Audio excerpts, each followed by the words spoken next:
నల్గొండ జిల్లా మర్రిగూడలో బీఆర్ఎస్ కార్యకర్తలు ధర్నాకు దిగారు. యూరియా కోసం రైతులు తీవ్ర ఇబ్బందులు పడుతున్నారని బీఆర్ఎస్ నిరసన తెలిపింది. ఈ నిరసన కార్యక్రమంలో మర్రిగూడెం మాజీ సర్పంచ్ నల్ల యాదయ్య, మాజీ ఎంపీటీసీ పాల్గొన్నారు.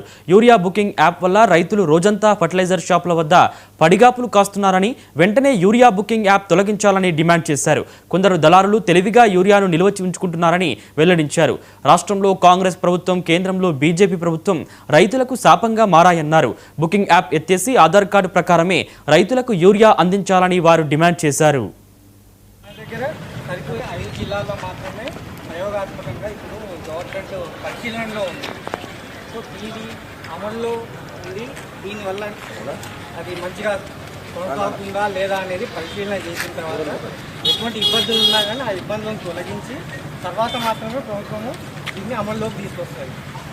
పరిశీలనలో మాత్రమే ఉంది, ప్రయోగాత్మకంగా మాత్రమే ఉంది. కాబట్టి దీని గురించి కూడా ఇప్పుడు వరి కావాల్సిన అవసరం లేదు. ఏమైనా సమస్యలు ఉంటే మీరు తెలియపరచండి, దాన్ని మేము జిల్లా ఉన్నతాధికారుల దృష్టికి తీసుకెళ్తాము.